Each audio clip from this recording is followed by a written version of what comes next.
Nós vamos terminar o colóquio por aqui. Eu vou sacrificar a minha comunicação, dando adiantado a hora. Em todo o caso, nós iremos publicar as atas deste colóquio de Constância. Vamos publicar as atas deste colóquio ainda este ano. Faremos tudo para isso. E, portanto, eu apelo, e depois será enviada uma comunicação nesse sentido, apelo que os participantes deste colóquio nos façam chegar a tempo útil,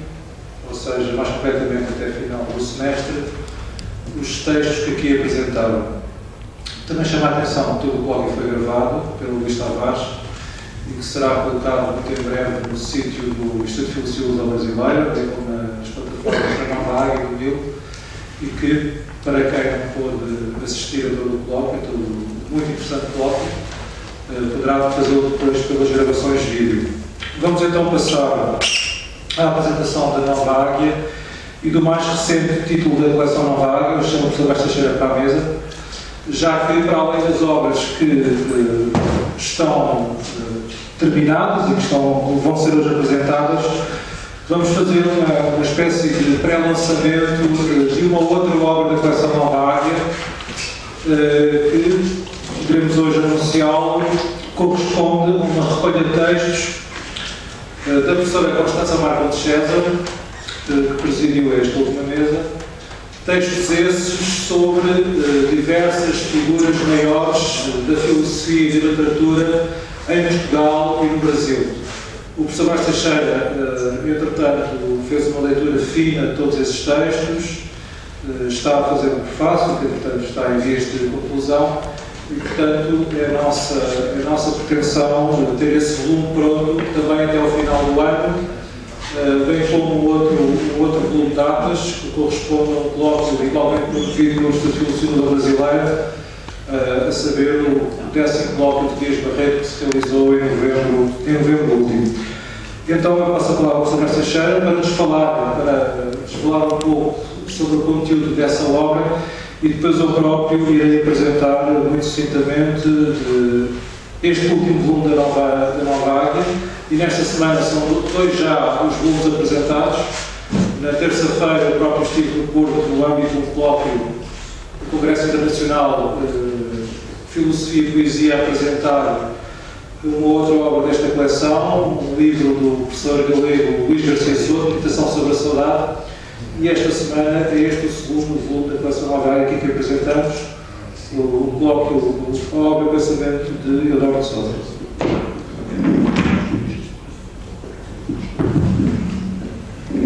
Boa tarde novamente. O livro que não vai ser apresentado, uma vez que não está ainda pronto, se titulará, pelo menos provisoriamente, Olhar uns aos brasileiros, resultou de uma decisão de alguns amigos brasileiros da professora Constança Marco de César de certo modo para assinalar a sua jubilação como professor universitário, jubilação na prática não é universal, vai continuar a existir nas funções docentes, mas seguimos com o acordo da professora Constança, evidentemente, e a supervisão dela, fazer uma recolha de perto de 50 textos, cobrem um período mais antigo, penso eu, é de 1969, um texto notável de uma jovenzinha, licenciada há pouco tempo, sobre Matias Aires. É uma visão, um olhar sobre as reflexões bastante original e até praticamente até hoje, porque este texto sobre que ela há pouco apresentou sobre a queda do reino irá integrar essa edição, que é uma recolha tão completa quanto possível dos estudos que ao longo de quase meio século a professora Constança dedicou a figuras maiores do pensamento português e brasileiro e também da literatura portuguesa e brasileira. Por exemplo, o plano da literatura, se as memórias não falhas, estão aí textos sobre Teixeira dos Quatro, Cecília Meirelles, Dora Ferreira da Silva, Janina Pereira da Costa. Há uma referência relativamente extensa à Sofia, não há um texto autónomo, e Guimarães Rosa, Sua Suna e Eclipse, portanto, algumas das figuras maiores da criação literária em língua portuguesa. Mas a parte mais significativa e mais volumosa da obra é dedicada a pensadores portugueses e brasileiros. Por exemplo, Luís Barreto, Sérgio Romero, Antero, mas o núcleo principal é dedicado a uma trindade que é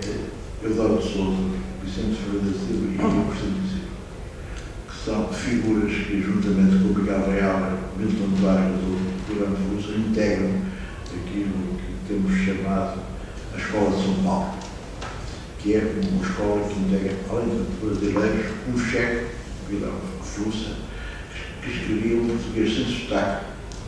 português magnífico, e que é um homem que irrompe na vida cultural,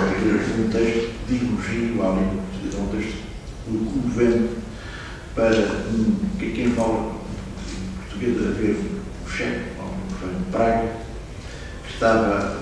há 20 anos no Brasil e que subitamente aparece com um texto que diz coisas deste género e que exalta, nomeadamente, as possibilidades especulativas do português, que eu considero excepcionais, a ponto de dizer aos outros que se sua existência eles soubessem português, o que teria sido o licenciamento. Ora, esses textos são unificados por uma visão da cultura diferente daquilo que é o culturalismo normal, nomeadamente aquilo que o Brasil se chama culturalismo, que é uma grande especulativa, se reivindica da lição de Tobias Barreto, que depois foi renovada, precisamente por Miguel Real e sistematizada por António Paim, mas há outra visão da cultura que poderemos chamar, que eu chamo de filosofia hermenêutica da cultura, que tem, no caso, duas grandes referências, que é o casal Dória e Vicente Ferreira da Silva, e que tem equivalentes portugueses brasileiros, António Quadros, o Afonso, que é uma visão da cultura que atende ao caráter fundador dos mitos, à relação entre a razão poética e a razão filosófica, entre o mito e o logos. Aliás, um dos primeiros trabalhos, que é um texto de referência ainda hoje de Constância, sobre o mito e o logos, do pensamento de Vicente Ferreira da Silva, publicado em sucessivos números da revista de reflexão que ela dirigiu no estado de Campinas, e dá uma visão mais funda também da cultura, a relação entre mito e história, que passa, no fundo, por estas figuras, nomeadamente para a tal trindade, que é o adoro, cujas atas apresentamos hoje pelo Vicente, que foi o objeto de uma das suas teses, e por várias vezes, uma grande poetisa, que tem grandes afinidades com a nossa Dalila, que acho que costumo dizer ironicamente, apresentar esta equação Dora igual a Dalila mais Sofia. É uma forma um bocado irónica, mas penso que exprime, por um lado, algum sentido transcendente, do mito, do mistério, do sagrado, que aproxima Dora da Dalila, mas por outro lado há a atenção à Grécia, que é aquilo que a aproxima da Sofia. Ora, o livro, que é apenas um aperitivo, estará pronto, esperemos que ainda durante este ano, vai ser um ancho, e que é habitual das obras da Constância, que são justamente os livros de 154. Este é verdadeiramente uma homenagem de gratidão e amizade, porque ela até tem feito pela cultura portuguesa e pela cultura russa, e é também uma homenagem de tornar visível uma obra que estava dispersa, que é particularmente significativa, pois que, além de ser muito bem escrita rigorosa, clara, um grande poder de apreender o essencial, e uma escrita de alguém que une de forma exemplar a sensibilidade e a inteligência e, portanto, cuja compreensão tem uma profundidade e uma amplitude que não são muito comuns. Esse, naturalmente, quando eu estiver muito grato da apresentação formal, é apenas uma notícia do que será esse livro, que esperemos, se não houver nenhum percalço, que durante este ano, naturalmente, há textos ainda que têm que ser desenvolvidos. O essencial já está composto, já está revisto, está também a fazer um levantamento da origem dos textos e tudo isso mete-se o grão, provavelmente, irá-nos, talvez lá pelo outubro, ou coisa assim, o livro possa estar presente e de preferência numa altura para as circunstâncias esteja. Cá esteja para, naturalmente, a apresentação não ser feita à sobrelva, ocultas dela, não ser feita com a presença dela, que é uma forma de dizer diretamente tudo que a cultura portuguesa e a língua brasileira serve.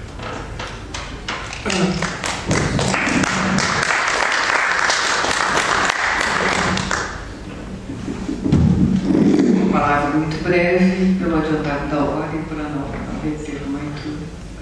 todo mundo aqui. Queria agradecer a gentileza do Renato e do professor Brás Teixeira, que estão me fazendo uma homenagem muito além do que eu poderia esperar e uma honra muito grande por todo esse trabalho que estão fazendo. Muitíssimo obrigada.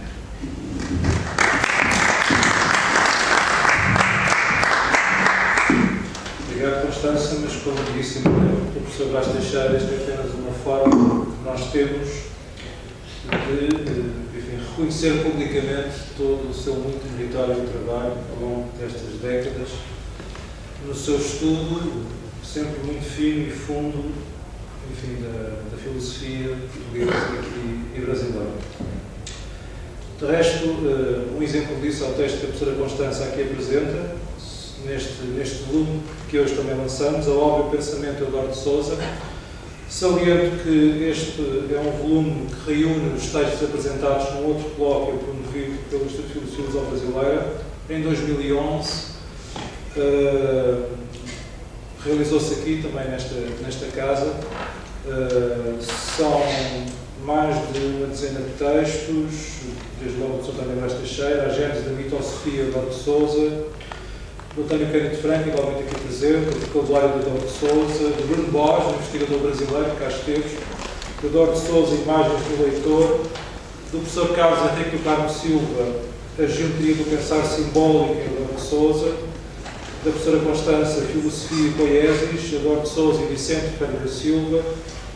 do jovem investigador,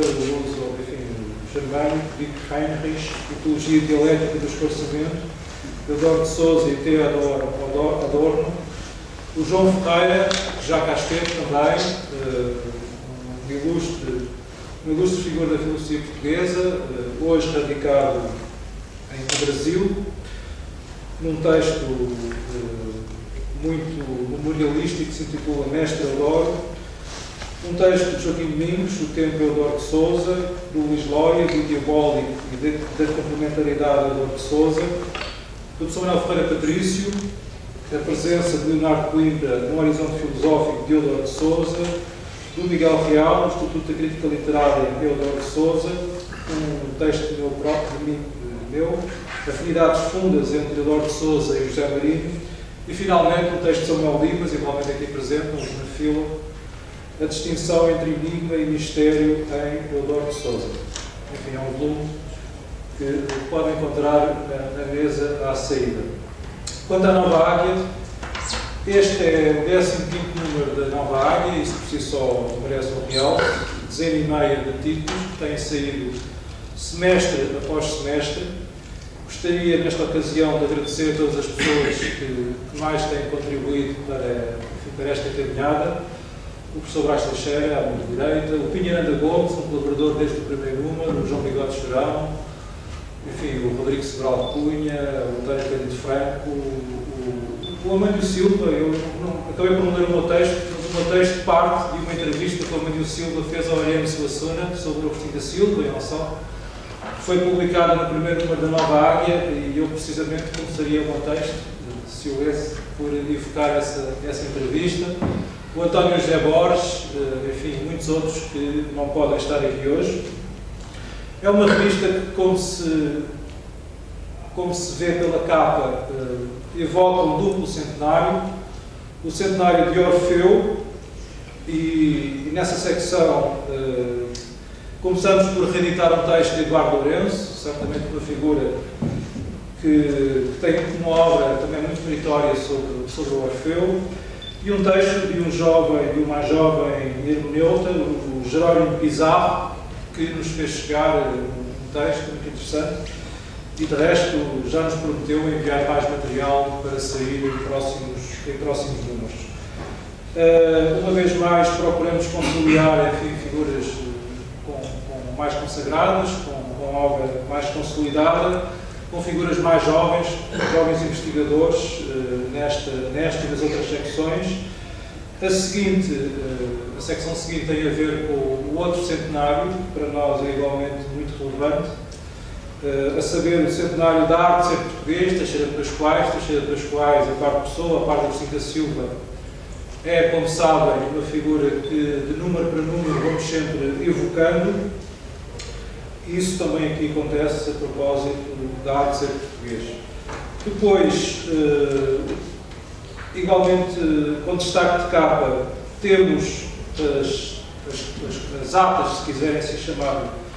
da primeira conferência cabo-verdiana, Filosofia, Literatura e Educação, que foi promovida pelo MIL e pela Universidade de Cabo Verde, em parceria com o Instituto Camões. Foi um encontro realizado em outubro de 2013 e finalmente foi possível publicar esses textos. São cerca de meia dúzia de textos sobre cultura e literatura cabo-verdiana. Depois temos uma série de evocações, necessariamente mais breves, de Aires Torres, de Benha de Andrade, um texto muito incisivo do Pinheiranda Gomes. De resto, como também assinalamos no editorial Nova Águia, em parceria com o Instituto de Filosofia Brasileira e, sobretudo, com diversas personalidades da nossa cultura, promovemos uma carta que dirigimos à Gulbenkian, no sentido de promover a reedição da obra de Benha de Andrade, que muito dispersa está. Temos um texto admirável, como sempre, do professor António Bastos Teixeira sobre Camilo Castelo Branco, um texto do Manuel de Oliveira, texto sobre Manuel de Oliveira Lima, de um embaixador brasileiro, André Heráclio do Rego, que neste momento está no Paraguai, uma troca de mensagens muito recente. Um texto sobre uma outra figura cabo-verdiana, Anela Barbosa, pelo Helder Manuel Carlos, um jovem investigador cabo-verdiano que encontrei no Congresso do Porto, que se realizou no princípio desta semana. Um texto sobre, enfim, uma outra figura menos conhecida, mas também com interesse, o padre Frei Estevão da Purificação. Finalmente temos do Ricardo Velez Rodrigues, a quem chamamos o venezuelano mais lusófilo, um texto sobre Silvio Romero e Teófilo Braga. E finalmente um texto do Carlos Aurélio, que esteve aqui há pouco tempo, sobre o António Telmo. Depois, na secção Outros Voos, que é já um clássico, temos os contributos do professor Guilherme Moreira, do Artur Manso, do João Pedro Matos, da Maria Xavier, do Paulo Ferreira da Cunha e do Pedro Vistas, que igualmente esteve até há pouco tempo. Temos as rubricas habituais do Pinheiranda Gomes, do Eduardo Aroso, do Manuel Gandra, que igualmente aqui esteve no colóquio, e do João Bigode Chorão, as suas cartas em resposta. Neste número, por razões óbvias, procurámos escolher uma carta que estivesse diretamente ligada ao Orfeu e publicámos a sua carta a Almada Negreiros. Finalmente, também é já um clássico, o bibliário, uma série de recensões sobre diversas obras, a maior parte delas saídas recentemente, que, a nosso ver, são igualmente relevantes para esses horizontes e essas raízes da cultura lusófona que nós tanto prezamos. Temos a terminar a revista uma entrevista, aliás duas, uma a Eduardo Franco e outra a Pinha Ana Gomes, uma entrevista conduzida pelo Luís Tavares. Resto, como também anunciamos no editorial, o Luís Tavares entrevistou igualmente o Eduardo Lourenço. Essa entrevista sairá no próximo número. Próximo número esse que terá como figura de destaque a figura de Sampaio Bruno, no centenário do seu falecimento. Por ocasião desse centenário estão em marcha diversas iniciativas. Irá realizar-se um congresso na primeira quinzena de novembro, que irá congregar o Instituto de Filosofia Brasileira, a Universidade do Porto e a Universidade Católica Portuguesa, através do seu Centro Regional do Porto. A Nova Águia tem também promovido um ciclo mensal no Ateneu Comercial do Porto. A próxima sessão realizar-se-á já amanhã, eu próprio estarei amanhã no Porto, no Ateneu Comercial do Porto, para ouvir o Joaquim Domingos, que irá falar sobre Sampaio Bruno, e também para apresentar este mais recente número da Nova Águia. Enfim, no próximo número procuraremos também evocar de forma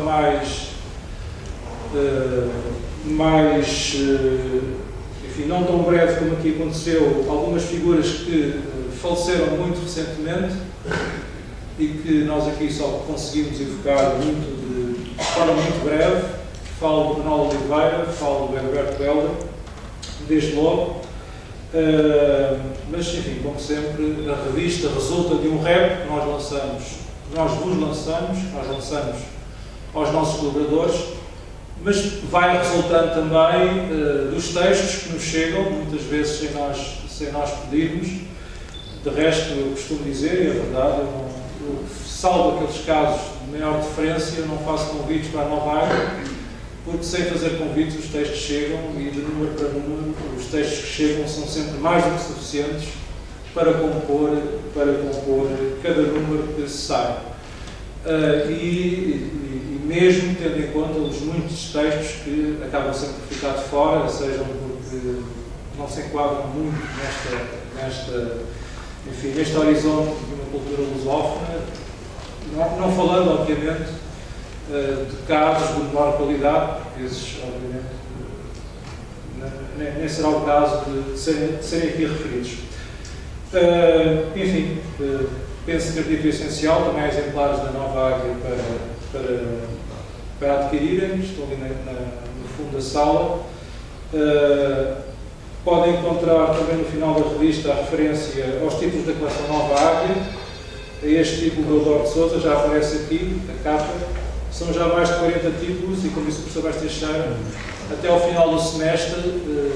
quer o livro da Constança, quer as atas do colóquio de Luís Barreto, quer as atas deste colóquio que se realizou hoje sobre o Oriente de Sassuna, são pelo menos mais 3 números que estão na forma. Muito obrigado pela vossa atenção.